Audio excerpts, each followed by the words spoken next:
3, 2, 1, gravando. Alô, pessoal! Hoje é dia de estudarmos alguma poesia, do Carlos Drummond de Andrade. Eu sou o professor Rofato e, desde agora, eu já peço o seu like, eu já peço o seu compartilhamento, porque nós vamos trabalhar um livro maravilhoso e você vai fazer os seus pontos no vestibular. Alguma poesia é indicação da FUVEST. É um livro muito curioso, porque ele começa a segunda fase modernista, em 1930.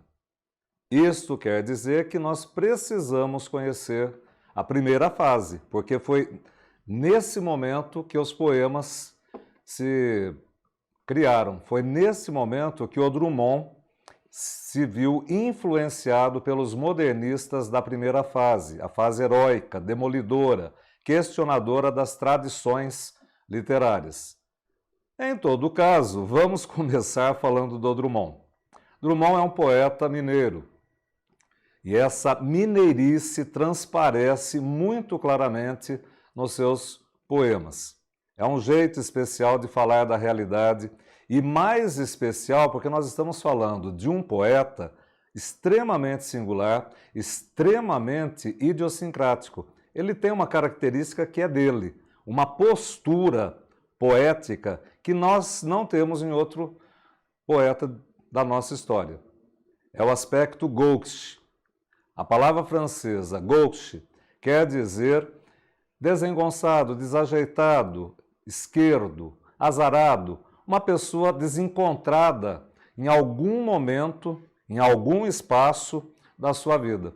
E nós vamos ver o Drummond perfeitamente à vontade, longe do contexto da realidade que ele vive. Por quê? Porque esse jeito particular de avaliar o mundo, de avaliar a sociedade, de avaliar as pessoas, faz com que ele mineiramente fique um pouco mais longe para enxergar de modo mais abrangente a realidade com senso crítico. É esse aspecto gauche que já se desenha no livro Alguma Poesia e será marca distintiva da produção drummondiana. Drummond vai falar de amor, tema lírico por excelência, mas ele fala de amor de um jeito muito particular, como nós teremos possibilidade de ver nesse livro aqui. Na juventude, um jeito muito irônico, muito humorístico de tratar o sentimento, embora ele já seja problematizado. Ao longo da sua produção, nós vamos ver um amadurecimento, nós vamos ver uma complexidade na análise do sentimento amoroso, que vai aproximar o Drummond da lírica camoniana, justamente pela complexidade. Um sentimento capaz de reunir emoções contraditórias que vão modificar a visão de mundo do eu lírico e a sua relação com a realidade circundante. É um sentimento transformador. Isso fica da leitura dos poemas lírico-amorosos do Drummond. Inegável que Drummond teve uma profunda participação poética, né, nos livros posteriores em questões sociopolíticas. É o maior poeta do Brasil, segundo uma boa parcela da crítica, porque ele documenta em versos todos os acontecimentos que ele testemunhou. Nascendo em 1902, morrendo em 1987, veja como esse século XX foi verificado, investigado, como ele foi destrinchado na poesia drummondiana, como ele foi discutindo todos os grandes acontecimentos políticos do Brasil. E discutiu com lucidez, com muita propriedade, com muita argúcia. Isso fez do Drummond um poeta que transformou o aspecto histórico em verdade poética. A história do Brasil está representada na poesia drummondiana. Isso é muito bonito. E isso também é muito doloroso, porque nós temos a ditadura Vargas, a ascensão dos regimes totalitaristas, o nazifascismo, a violência da Segunda Guerra, a carnificina, a desumanidade imperando nesse momento da história da humanidade. E isso foi registrado nos versos de Drummond. Pois bem, agora que nós conhecemos um pouco desse ser humano maravilhoso que se tornou o maior poeta do Brasil, vamos falar um pouquinho do Drummond, que também foi cronista, que também foi jornalista, funcionário público, pai da Maria Julieta, uma das grandes paixões da vida dele, também escritora. Na verdade, quando Maria Julieta falece, o poeta está tão fragilizado por essa perda que pouco depois é ele que vem a falecer. Enfim, o interessante agora é nós reconhecermos o talento desse poeta genial por meio da sua obra, estudando mais acuradamente o nosso poeta itabirano. Drummond, como eu já disse, inicia a segunda fase modernista com um livro que vai ter características da primeira fase. E os temas que nós teremos nesse momento serão recorrentes, eles serão repetidos nas produções posteriores. Quais são as grandes discussões da lírica drummondiana? O fazer poético. E fica fácil entender isso, por quê?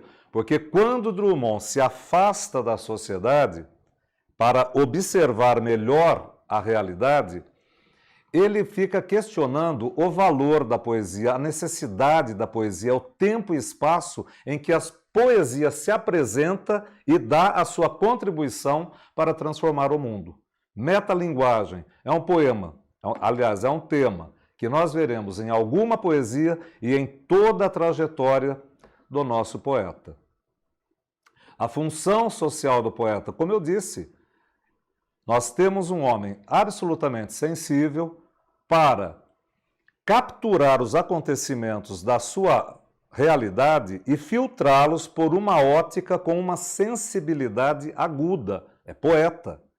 E ele precisa fazer isso em função do valor que a poesia adquire diante da realidade. Por isso a metalinguagem é tão importante. O que pode a poesia diante de um mundo em desintegração? O que pode a poesia diante de uma humanidade que se oculta nos seus valores éticos, nos seus valores morais, nas suas ações em favor da paz? A dificuldade de compreender os sentimentos. Drummond fica um pouco difícil. Por quê? Porque para compreender esses sentimentos, ele tem que cruzar as informações, ele tem que ir para o seu mundo interior, ele tem que explorar aqueles universos que são ainda, em boa parte, inexplorados.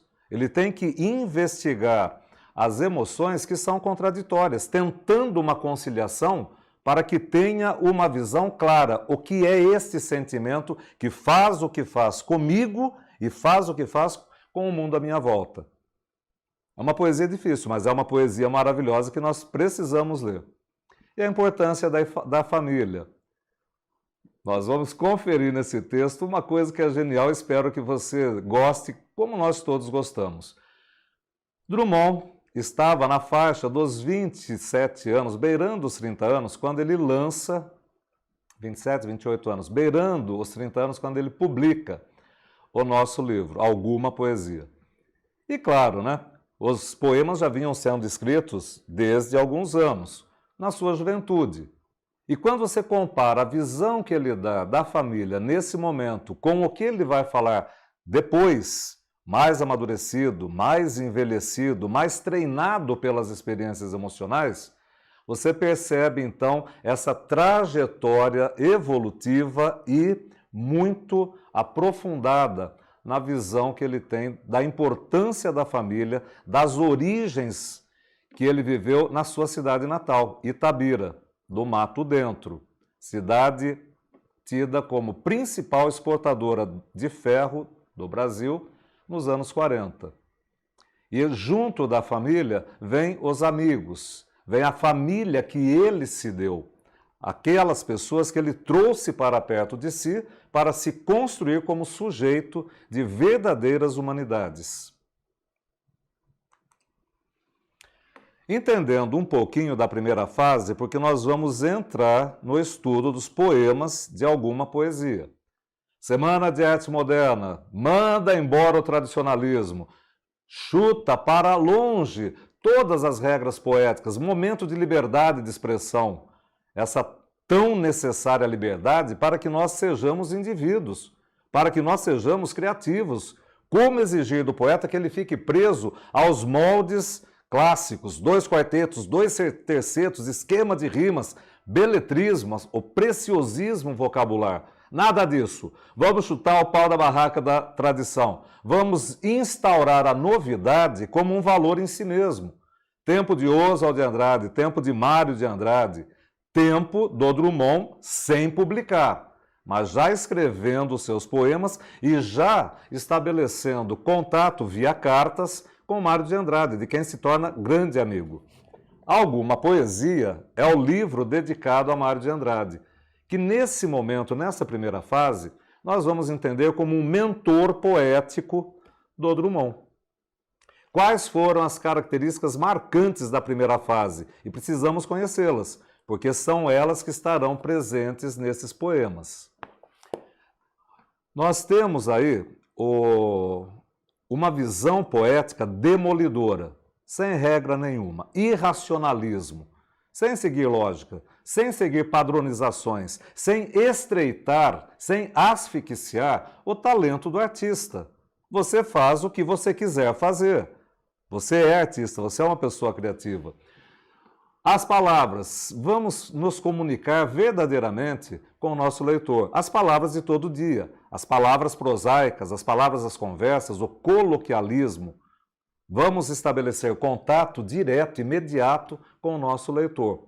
Não precisamos mais daquela frase, daquele verso, daquele poema que segue uma linearidade discursiva. Não, tivemos as vanguardas europeias. Vamos espocar alguns acontecimentos, vamos desenhar um painel em que as peças não se encaixam, mas compõem uma grande visão acerca de uma situação, de um acontecimento, não necessariamente cronológico, não necessariamente sequencial, é a montagem desse painel. Cubismo, vanguardismo. Nós vamos ter também a dessolenização, a dessacralização. Vamos botar a poesia com os pés no chão. Vamos colocar a poesia ao lado do leitor. Vamos tirar a poesia do Olimpo grego, que você conheceu com Bilac no livro Tarde. Vamos falar das coisas mais simples, de um jeito mais simples, da vida simples. Vamos falar de Itabira? Vamos falar da cidadezinha do interior, onde se vive uma vida besta, meu Deus, como ele diz no poema. E nós vamos ver que, ao lado dessa vida besta, Drummond vai testemunhar uma vida rica. Ao mesmo tempo, são as contradições que nós vamos encontrar em muitos poemas do Drummond. Por quê? Porque é um jovem poeta que está se questionando acerca das realidades que ele vai observar e analisar de um jeito muito investigativo, para nossa sorte. Não esqueçamos que a primeira fase modernista trouxe a novidade como valor em si mesmo, já foi dito. Então vamos criar o poema pílula, o poema minuto, o poema piada. Mínimo de palavras, e que serão demolidoras, poema piada. E uma coisa interessante, é aquele poema piada que não se perdeu no tempo. Nós vamos perceber isso claramente, por isso alguma poesia tem a sua indicação na lista do vestibular.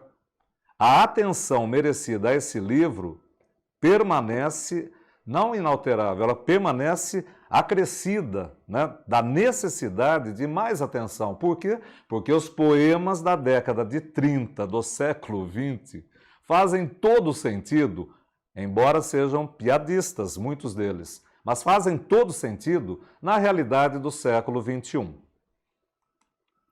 Veja só, Drummond investigou agudamente a nossa realidade.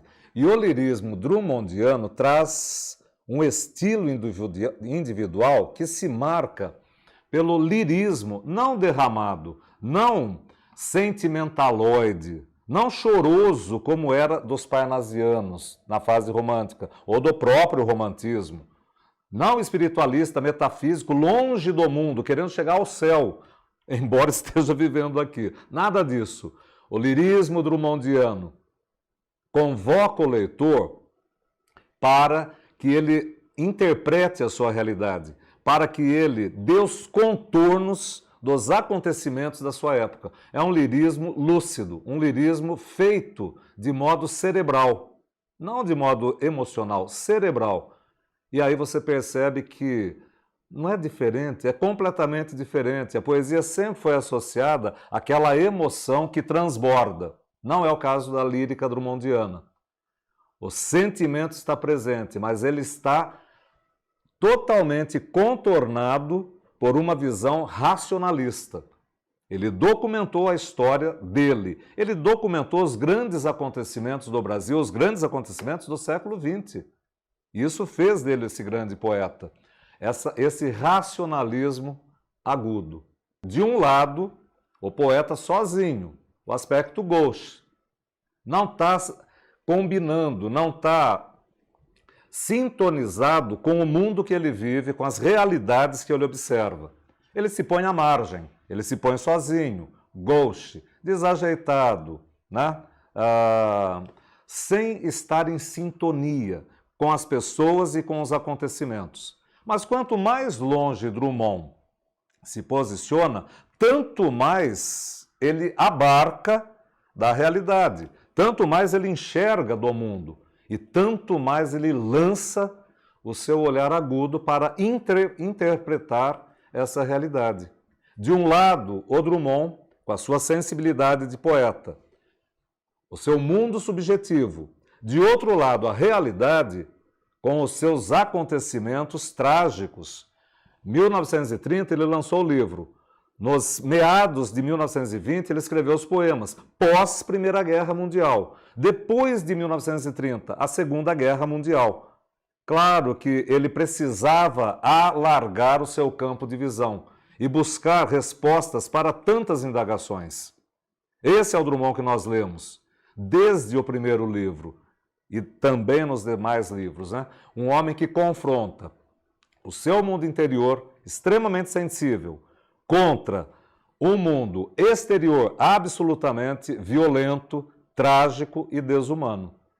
E quanto mais longe ele se põe, maior responsabilidade ele assume, porque ele quer retornar a esse mundo por meio da palavra, a palavra redentora, a palavra salvadora, a palavra poética.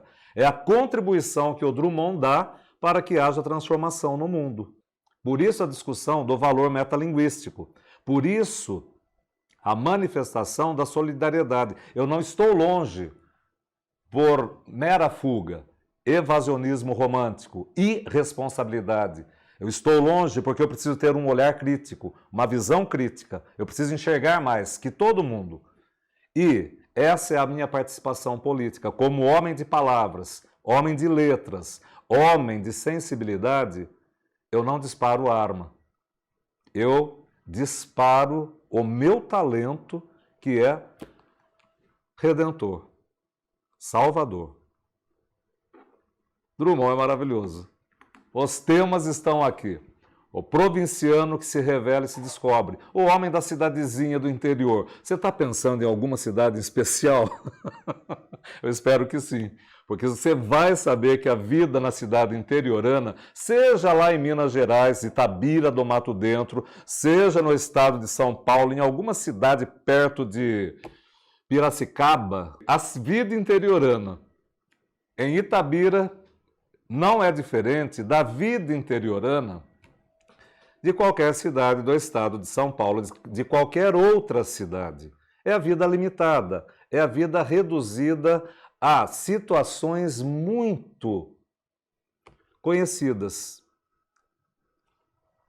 O cronista que era poeta, o cronista que está documentando os acontecimentos em forma de versos, não em prosa. Não são parágrafos, são estrofes que deixaram registradas para todas as pessoas leitoras de poesia o que foi esse século XX, o que vinha sendo o século XX, desde os meados dos anos 20, depois da Primeira Guerra Mundial. os diálogos modernistas, o dialogismo, a aproximação que ele faz com o poema piada, o poema pílula de Oswald de Andrade, a linguagem coloquial, desrespeitando a gramática, a maneira de Mário de Andrade, a procura da poesia, a investigação do sentido poético, do fazer poético, e os primeiros poemas de amor. Nós vamos ter nesse livro aqui, já com uma visão problematizadora, que, como dissemos, será agudizada nos livros posteriores. E o olhar subjetivo para o espaço, o olhar muito particular, muito emocionado de alguém que reconhece que aqui onde se vivem as experiências, aqui as influências são marcantes. Drummond irá morar em Belo Horizonte, depois de Belo Horizonte ele irá para o Rio de Janeiro e carregará a mineirice e carregará o modo itabirano de ser para o Rio de Janeiro. O espaço que você ocupa, principalmente aquele espaço que você ocupa com a família, nos primeiros anos, na infância, marcarão indelevelmente toda a sua experiência. Começamos os poemas. Esse momento é muito importante, esse momento é muito especial. Você está lendo, você está buscando entendimento de um dos maiores poetas do Brasil, de um dos maiores poetas de língua portuguesa, qualquer que seja o lugar. Poema das Sete Faces é o primeiro poema que abre o livro. Quando nascia um anjo torto, desses que vivem na sombra, disse: vai, Carlos, vai ser gauche na vida, vai ser azarão, vai ser desencontrado, vai ser sozinho, sem combinar com as realidades, sem combinar com as pessoas, pondo-se à margem de tudo que se oferece diante da sua visão. Um anjo torto, desses que vêm da sombra. Um anjo que talvez seja vermelho e não azul. Um anjo que talvez, além de um par de asas, tenha um par de chifres. É um anjo que vem das trevas, das sombras. Percebe como a trajetória do poeta será difícil? Percebe como ele já assume uma realidade pessimista de homem sensível que não combina com o seu tempo? As casas espiam os homens que correm atrás das mulheres. A tarde talvez fosse azul, não houvesse tantos desejos. Azul, uma cor fria. Vermelho é o desejo, cor quente. O Drummond parece que já assume aí uma dificuldade que ele terá, principalmente nesses primeiros momentos, de lidar com a sexualidade. Isso depois será vencido, lá no final da trajetória, quando ele vai criar os poemas eróticos. Mas nesse momento a sexualidade é um tema ainda bastante complicado para o nosso poema. Ele se aproxima, ele pisa no terreno da sexualidade de modo muito receoso. Muito receoso. E veja como eu tenho, é uma linguagem bem modernista. As casas espiam os homens que correm atrás das mulheres. Você vê uma sequência, você vê um dinamismo, você vê uma explicitação de um ponto de vista que já começa a marcar o cubismo, a simultaneidade dos acontecimentos, a capturação dos mais variados ângulos da realidade para tentar transpor para a poesia a realidade como um todo. O bonde passa cheio de pernas. Pernas brancas, pretas, amarelas. Para que tanta perna, meu Deus? Pergunta o meu coração. Mas os meus olhos não perguntam nada. Os meus olhos não perguntam nada. Por quê? Porque os olhos estão identificados com o sensualismo, com o despertar do desejo, dos sentidos. Já o coração, responsável pelas emoções, casa do nosso sentimento, ele não se interessa por todas as pernas, só por duas, só por um par de pernas. Percebe então como o Drummond aqui está fazendo aquele caleidoscópio, está fazendo aquele quebra-cabeça cujas peças não se encaixam, mas ele une uma diante da outra? Cubismo. São 7 faces, 7 aspectos da personalidade do nosso poeta. Nós temos a predestinação do poeta na primeira estrofe. Nós temos a vizinhança, o contexto social mais reduzido, os vizinhos, na segunda estrofe. Gente que fica espiando, bisbilhotando a vida dos outros. De onde ele está falando? Cidadezinha interiorana. Terceira estrofe, sensualidade, sexualidade, um tema que ele trabalha de um jeito meio receoso, como eu disse. O homem atrás do bigode é sério, simples e forte, quase não conversa, tem poucos, raros amigos. O homem atrás dos óculos e dos bigodes. Olha, ele sempre se colocando mais longe. Olha, ele sempre em distanciamento das outras pessoas, dos acontecimentos, para ver melhor, né? Bigode, chapéu, eram moda no século XX, lá no comecinho do século XX. Você usava terno, chapéu, você usava bigode, né? É o estilo da moda masculina. E além disso temos os óculos, sempre as barreiras, sempre a impermeabilidade, sem se deixar atingir pelo que está acontecendo. Por quê? Porque era um ser humano diferente, especial, né? Meu Deus, por que me abandonaste? Se sabias que eu não era Deus, se sabias que eu era fraco. Olha como ele retoma um tema bíblico, ele que não é nada bíblico, para configurar a fragilidade humana, a impotência humana diante de tantos acontecimentos terríveis. Primeira Guerra, Segunda Guerra, por que nós estamos sozinhos?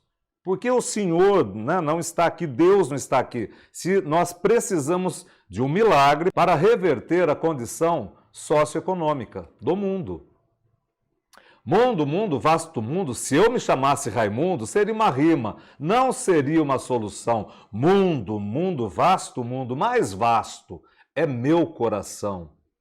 Percebe as vastidões que existem dentro da sensibilidade do poeta? Percebe como ele está criticando o parnasianismo? Vocês me cobram poesia com métrica, poesia com rima, poesia com estrofação regular. Vocês me cobram a tradição poética do classicismo, do parnasianismo, coisa velha, coisa cringe, coisa passadista, ultrapassada. Se eu fizer poesia com rima, resolve o problema? Se eu rimar mundo, Raimundo, isso muda a realidade? Não é a rima a principal característica poética. Precisa ser de outra ordem a criação poética. Eu não devia te dizer, mas essa lua, mas esse conhaque botam a gente comovido como o diabo. Final apoteótico. Por quê? Porque parece que o poeta veio conversando com você o poema todo. E agora ele tem esse amigo diante dele para quem ele faz uma confissão, como se estivesse na mesa do bar. Vamos tomar um conhaque. Agora que nós já discutimos, já falamos de tantas realidades vividas, sofridas, meu amigo, beba comigo e vamos encerrar a conversa. Por quê? Porque eu já falei de tanta coisa e de tudo que eu falei, parênteses, de tudo que eu escrevi, o que eu consegui? O que a poesia conseguiu? Porque a realidade está aí, terrível, diante dos nossos olhos. Eu não devia te dizer, mas eu já vim dizendo. A lua, o conhaque, os acontecimentos botam a gente comovido como o diabo. Olha o pessimismo drummondiano na avaliação das realidades que ele presenciou. Não esqueça, 7 aspectos totalmente diferenciados. Não tem sequência, não tem aquela linearidade discursiva. É um assunto, pula para outro, um assunto, pula para outro, como se fosse uma linguagem cinematográfica. É o começo do século. A novidade do cinema tem que transparecer na poesia. A novidade da linguagem cinematográfica tem que fazer parte da criação poética. O cubismo tem que fazer parte da criação poética. Cota zero. Stop. A vida parou. Ou foi o automóvel? Quando eu li esse poema, eu era muito jovem, falei, cara, que coisa, que é isso, né? A gente é treinado na escola para os grandes poemas, as belas palavras, né? O preciosismo, as rimas, as métricas. Pois é, de repente aparece o modernismo, primeira fase, poema pílula, poema piada, você fala, mas o que quer dizer isso? Para mim foi difícil. Se para você é difícil, nós vamos facilitar. Por quê? Começo do século XX. Você tem o automóvel, cinema, fotografia, telégrafo, avião, eletricidade, lâmpada. Você tem o automóvel. E o homem ficou tão dependente da mecânica, tão dependente da máquina, que quando para o carro, para a vida. Parando o carro, para-se a vida. Stop. Sinal vermelho. Parou o carro, parou a vida. Talvez precisemos pensar que pararam ambos, dada a necessidade, a dependência que o homem percebeu da tecnologia desenvolvida no começo do século. E essa dependência continua até hoje. Lembra que nós falamos? Poema piada. Uma piada que não se arquivou no tempo. Você está lendo o poema dessa fase e hoje você sabe. Sem o carro, que agora já está numa outra proposta, né? Todos os carros novos que você tem. Sem o celular, o último modelo, sem a televisão de trocentas polegadas, sem o 5G, como é que você vai viver? Como você vai viver? Olha a importância de um poema com tão poucas sílabas poéticas e com tanta quilometragem de sentido que você traz para a atualidade. Sinal de apito, complementação intertextual. De novo, aquele homem identificado com a tecnologia, com a mecânica, dependente dessas criações tecnológicas. Um silvo breve, atenção, siga. 2 silvos breves, pare. Um silvo breve à noite, acende a lanterna. Um silvo longo, diminua a marcha. Um silvo longo e breve, motorista a postos. Mas você está falando com um robô? Sim. Você está falando com um cachorro amestrado? Sim. Não é assim que se treina o cãozinho? Pois é, você está sendo treinado para uma vida mecânica. Você está sendo treinado para a robotização que caracterizaria o homem futurista. O homem do século XX, o homem da tecnologia, da mecânica, do motor, da fábrica.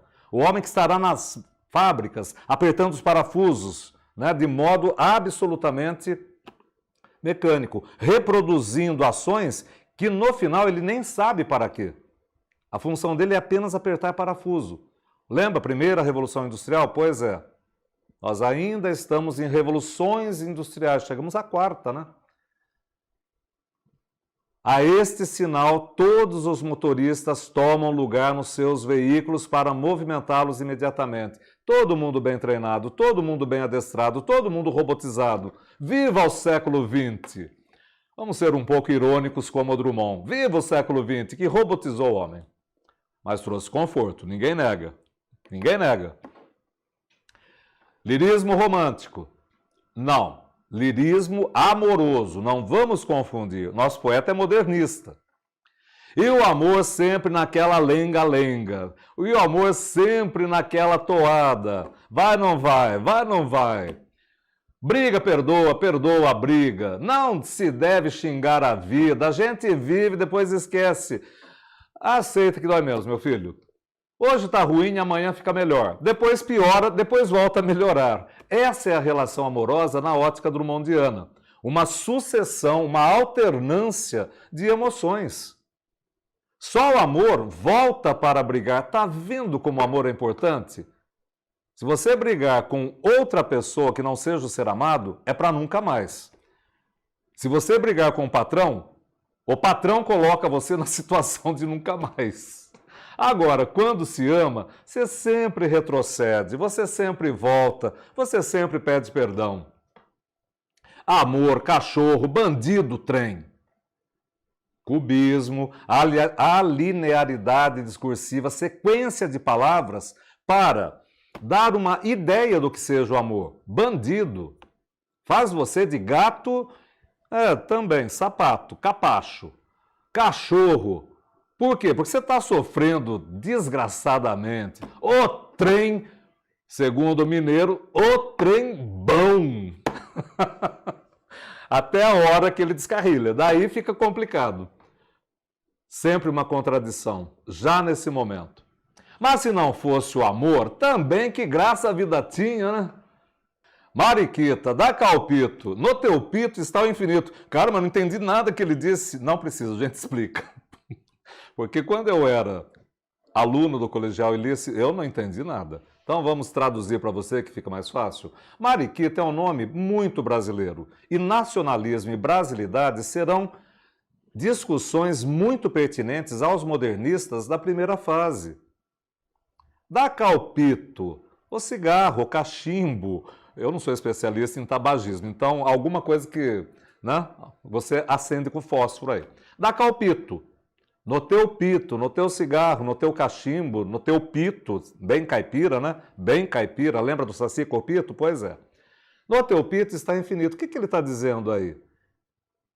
Que nesse gesto tão trivial, tão banal de Mariquita compartilhar o pito que lhe dá prazer, olha o que vira esse prazer, fumaça que se esvai, fumaça que se dispersa, que se perde no ar.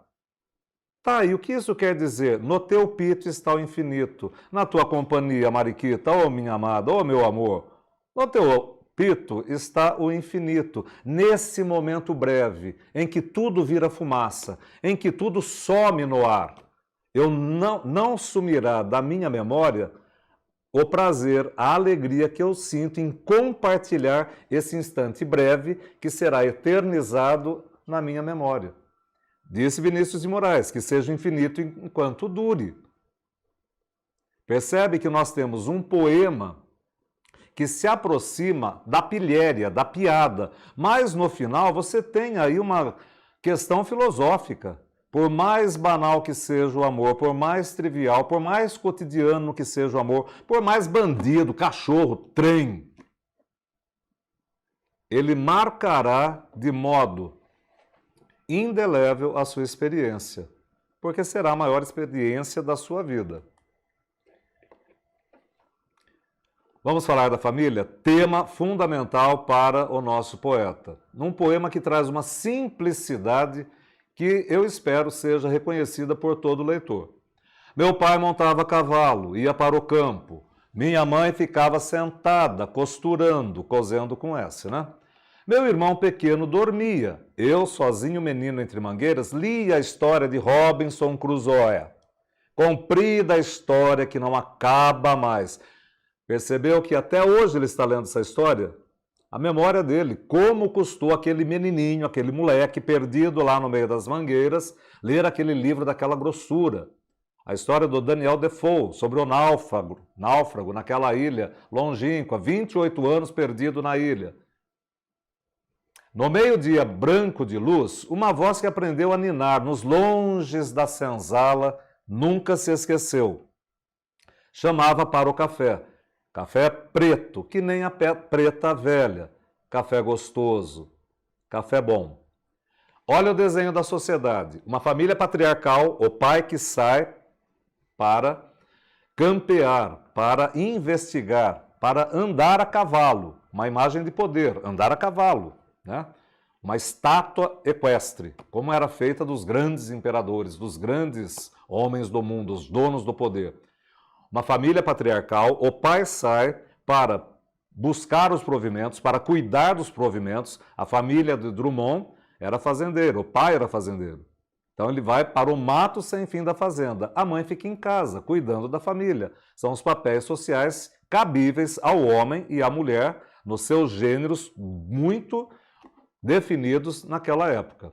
Depois, a sociedade escravocrata.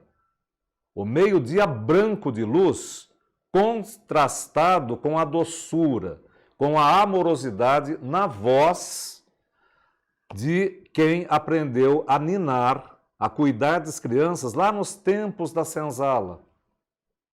A tradição do escravagismo no Brasil. Por que tradição? Porque nós sabemos que o problema da população negra no Brasil, embora tenha havido abolição, permaneceu com a exclusão, com a marginalização, com a impossibilidade de ascensão socioeconômica. Os longes da senzala não estão muito longes, nós sabemos disso. Café preto que nem a preta velha. Olha o carinho do Drummond, olha como ele tem esse olhar humano. Eu estou vendo você na sua imagem, na sua figura carinhosa. Não me interessa se é verde, azul, branco, roxo, não. O que eu estou vendo é amor, carinho, cuidado. Minha mãe ficava sentada, costurando, olhando para mim. Psss, não acorde o menino. Você é o irmão mais velho, você tem que cuidar do menor. Para o berço, ela olhava, onde pousou um mosquito e dava um suspiro, que fundo. Está vendo o tédio? Está vendo esse cotidiano que é sempre repetido, sempre reiterado, dia após dia? A vida rural, a vida sem novidades, sem tecnologias, sem cinema, sem grandes acontecimentos, a vida itabirana naquela época. E a responsabilidade familiar do pai, que tem a sua função, da mãe, que tem a sua função, do irmão mais velho. Não faça barulho, não acorde o irmão menor, está no berço. Lá longe, meu pai campeava, no mato sem fim da fazenda. Reiteração do tédio, do quanto a vida na roça é inalterável. E eu não sabia que a minha história era mais bonita que a história de Robinson Crusoe. Por quê? Porque a história de Robinson Crusoe foi inventada. Minha história está sendo escrita com a verdade dos fatos vividos aqui nesse espaço reduzido que é a família, a fazenda, Itabira, Minas Gerais. E são essas experiências primeiras que ele levará para o resto da sua vida, como ele vai reconhecer em outros poemas futuramente. Cidadezinha qualquer, casas entre bananeiras, mulheres entre laranjeiras, pomar, amor, cantar. Que bucólico, que árcade que é esse início de poema, que idílico, que suave. Calma, nós estamos só no comecinho. Com algumas palavras, ele configurou a geografia e configurou também o modo de vida das pessoas naquele lugarzinho ali. Um homem vai devagar, um cachorro vai devagar, um burro vai devagar, devagar. As janelas olham, de novo a metonímia. Não são as janelas que estão olhando, é quem está atrás da janela, bisbilhotando. Por quê? Porque na cidadezinha pequena não acontece nada, a não ser aquilo que o vizinho está fazendo. Já que você não faz nada, comenta a vida dos outros. A bisbilhotice que caracteriza cidades pequenas. Tudo devagar, tudo devagar, tudo devagar. Eita vida besta, meu Deus! Poeta jovem, poeta muito jovem, criando uma crítica corrosiva a uma cidadezinha interiorana. Claro que ele vai criar indisposição com o povo de Itabira, né? Por quê? Porque houve uma complicação política, nós não vamos entrar em detalhes. Drummond foi funcionário público na ditadura Vargas, porque ele foi convidado pelo seu amigo, o Capanema, a ser funcionário público. E a turma confundiu as posições. E usaram alguns poemas do Drummond como se ele estivesse atacando a sua Itabira. É o tempo que Itabira vai se tornar também palco das ações da Vale do Rio Doce. Pois bem, Itabira, de novo. Cada um de nós tem seu pedaço no Pico do Cauê, 200 metros acima na época do Drummond. Muitos metros abaixo, 200 metros abaixo, depois desse pico ter sido totalmente erodido, transformando-se em cratera. Sustentabilidade não é a palavra da moda, é a palavra da ordem para a sobrevivência da nossa natureza.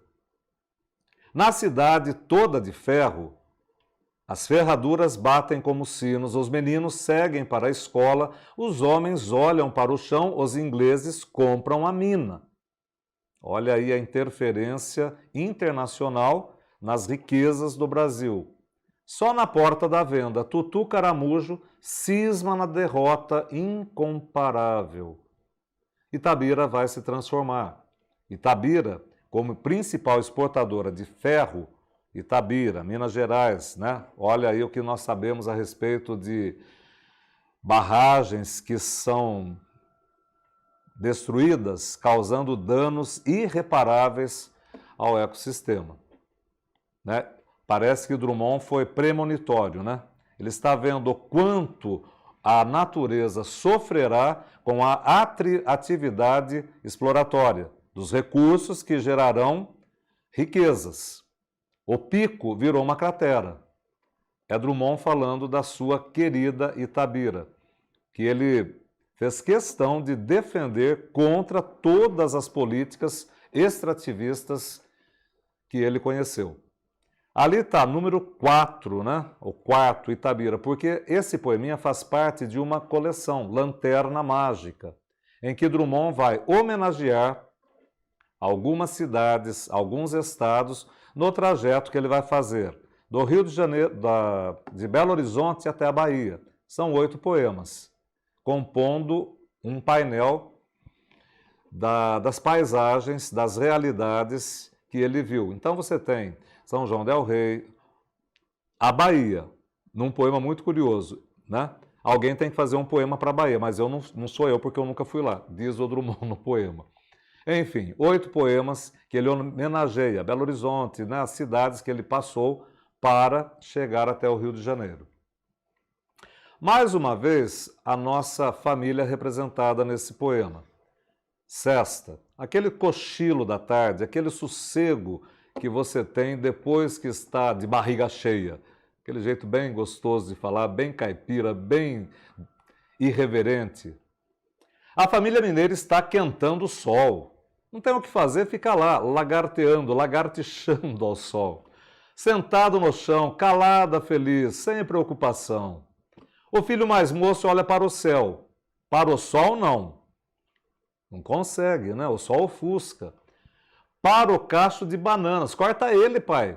Olha a pontuação moderna, modernista, sem seguir gramática. Olha como o olhar do filho chega até o cacho de bananas. É imediatista. Não tem grandes preocupações políticas, grandes preocupações contra as beligerâncias da realidade, as guerras que estão acontecendo. Não, ele está olhando para o cacho de banana. Uma satisfação imediata de uma necessidade básica. Corta ele, pai. O pai corta o cacho e distribui para todos. A família mineira está comendo bananas. É um grande acontecimento. Comer bananas em Itabira. A filha mais velha coça uma pereba bem acima do joelho. Mais familiar que isso não existe. Minha filha, só quando estiver em família, tá? Fora da família não coça pereba nenhuma. A saia não esconde a coxa morena, sólida, construída. Mas ninguém repara. Está em família. E a família nem percebeu que a menina cresceu. Está com as coxas roliças, femininas, desejáveis. Mas isso não é assunto para a família. A menina continua menina.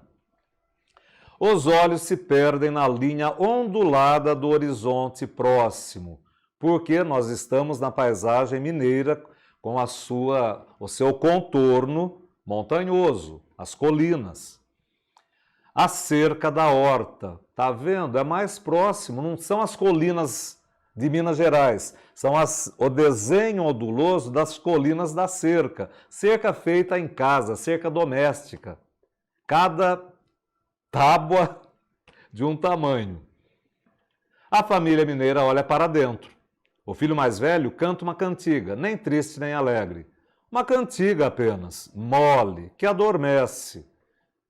Imagina o sono, a preguiça nessa cesta, nesse momento pós-almoço, com sobremesa tipicamente brasileira. Banana, meu filho.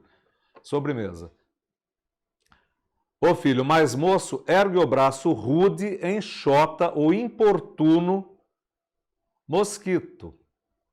A família mineira está dormindo no sol. Que tranquilidade, que sossego, que bonomia, que insipidez.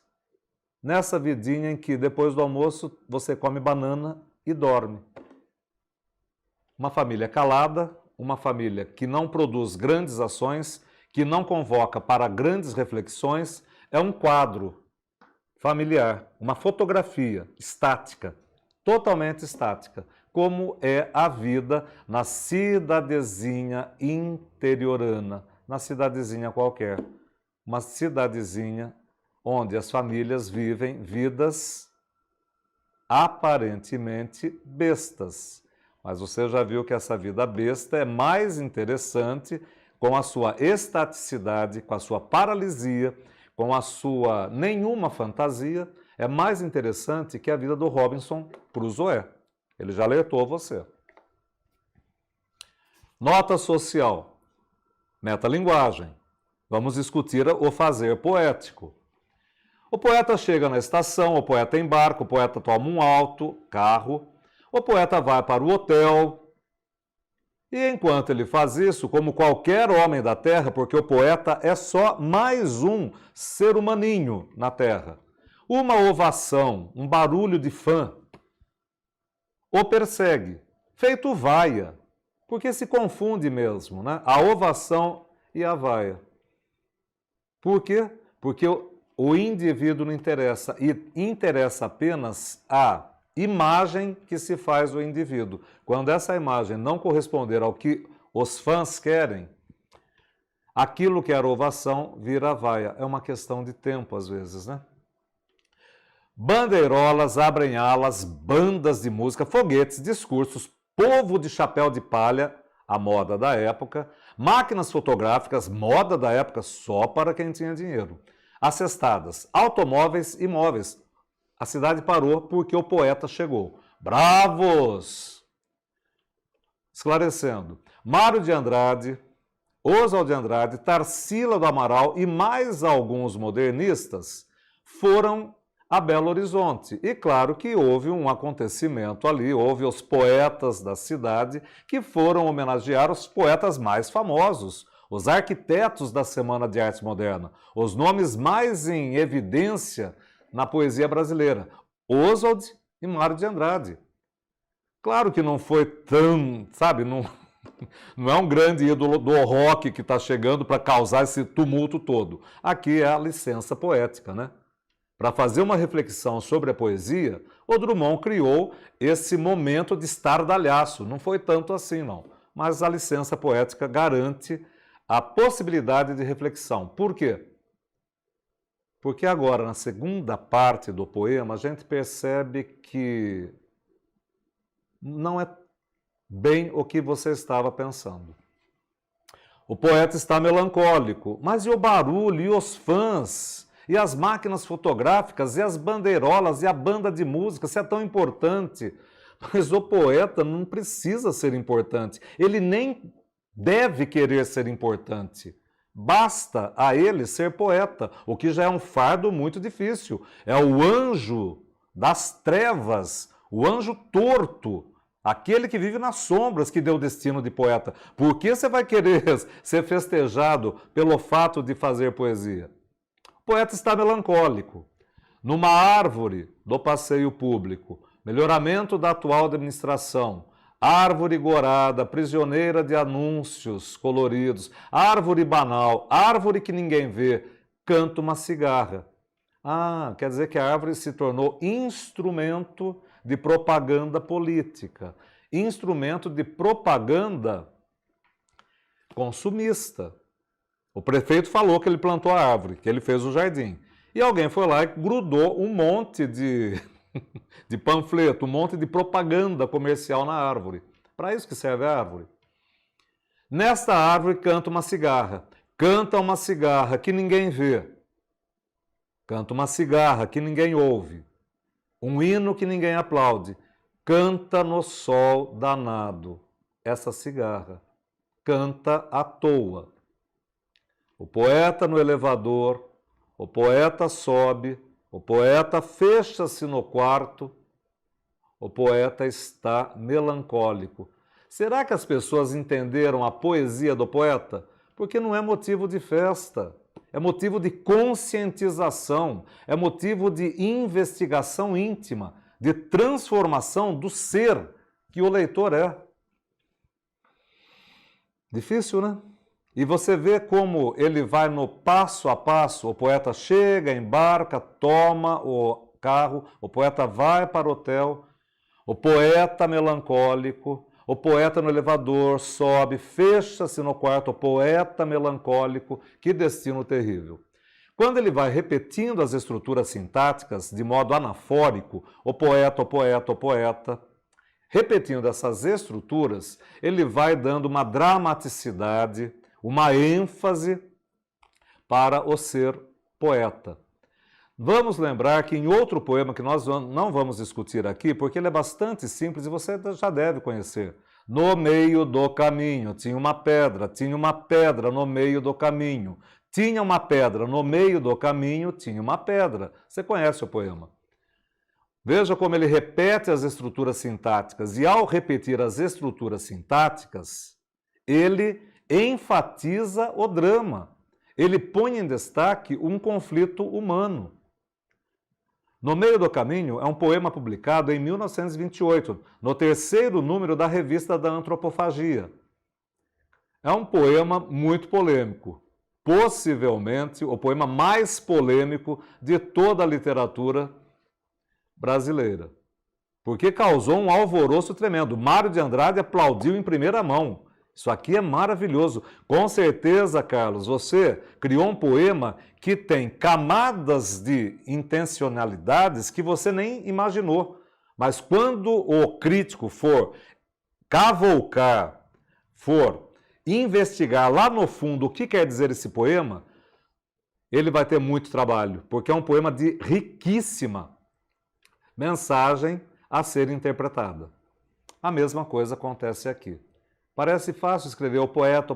Não, não é fácil. É muito significativo a repetição significativa. Corrija aqui, Mateus, por favor. É muito significativa a reiteração, a repetição, a anáfora no texto.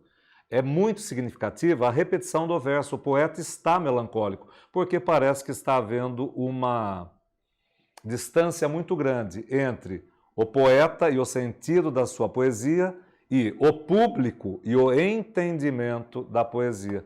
O poeta é uma cigarra. Ninguém para ouvir verdadeiramente que sentido tem a cigarra num contexto, numa certa realidade. Você apenas aceita que a cigarra existe e não dá a ela significação maior que essa. O sobrevivente. Estamos chegando ao final da nossa interpretação. Tem mais um poema apenas. Mas vale a pena você ler com bastante cuidado esse poema para entender o Drummond. Veja. Impossível compor um poema a essa altura da evolução da humanidade. A humanidade evoluiu para a autodestruição em massa. A humanidade evoluiu para produzir guerras mundiais. Impossível compor um poema. Que crença eu tenho na humanidade? Que motivo eu tenho para me aproximar da humanidade? Impossível escrever um poema, uma linha que seja, de verdadeira poesia. A poesia não cabe na realidade do mundo. A poesia não cabe na realidade das pessoas. A poesia, acho que se transferiu para um lugar que nós não alcançamos mais. O último trovador morreu em 1914. Olha a data, início da Primeira Guerra Mundial. Aquela poesia cantante, aquela poesia merencória, aquela poesia bonita, sentimental, romântica, aquela poesia identificada com um sentimento mais simples. Não precisa mais disso. O mundo mudou, a poesia precisa mudar também. Tinha um nome de quem nem se lembra mais, esse último trovador. Há máquinas terrivelmente complicadas para as necessidades mais simples. Século XX, mecanização, robotização, tecnologia, futurismo. Vanguarda futurista. Se quer fumar um charuto, aperte um botão. Paletós abotoam-se por eletricidade. Amor se faz pelo sem-fio. Amor se faz pelo Wi-Fi. Percebe que esse sobrevivente sobreviveu até o século XXI e tudo que foi escrito naquela época cabe perfeitamente para a nossa realidade agora. Amor se faz pelo Wi-Fi. Não precisa estômago para digestão. Inventaram remédios. Aliás, inventaram pílulas que substituem a alimentação, o prato de comida. Tão simples digerir uma pílula. É só comprar um pote de protein. É só... É muito atual. E é muito trágico. Um sábio declarou a O Jornal que ainda falta muito para atingirmos um nível razoável de cultura. Falta muito. Falta tanto que você precisa ainda juntar as sílabas. Nem o mínimo você conseguiu fazer.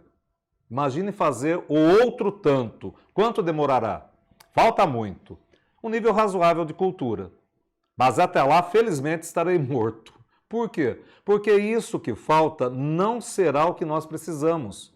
Você criou o avião, você criou o automóvel, o cinema, o telégrafo, você criou toda a parafernália tecnológica do século XX. Você só não criou um modo de viver em paz. Você só não criou um modo de ser humano. Felizmente estarei morto.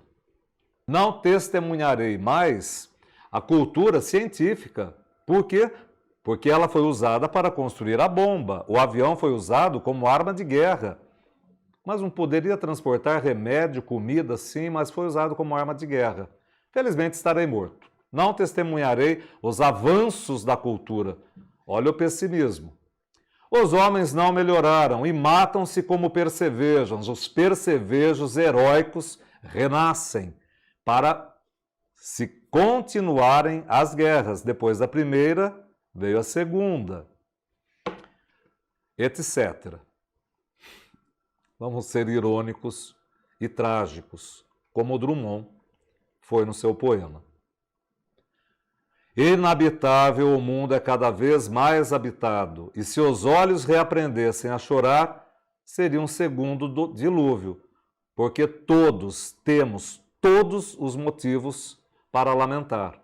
O mundo habitado por homens que são percevejos. O mundo habitado por homens que vivem vidas bestas, não porque estão na roça, mas porque estão longe do que é ser humano. Mas eu desconfio que escrevi um poema. Eu sei que faltou a preposição, quem desconfia, desconfia de. Mas o modernismo é coloquial, é prosaico. Ele não se importa com regras gramaticais, ele se importa com a comunicação direta, imediata. Desconfio que escrevi um poema. Como assim, meu filho? Você falou que o último trovador, sim. Aquela poesia que fazia rima, métrica, estrofação regular, aquela poesia que embelezava o mundo, talvez não tenha espaço nesse momento.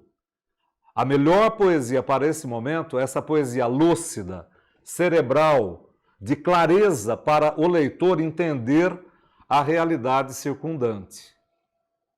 E é nessa poesia que fugiu das regras tradicionais que é veículo para o poeta manifestar mais verdadeira e mais profundamente a visão de mundo, a subjetividade que ele tem por ser poeta. Pois bem, pessoal, esse era o nosso recado para vocês. Tenho certeza que através da leitura, do entendimento desses textos, você tem uma visão bastante clara da importância do Drummond, não só na primeira fase modernista, mas ao longo de toda a trajetória poética que ele construiu até a sua morte em 1987. Então, boa sorte nas provas, façam muitos pontos. Até mais.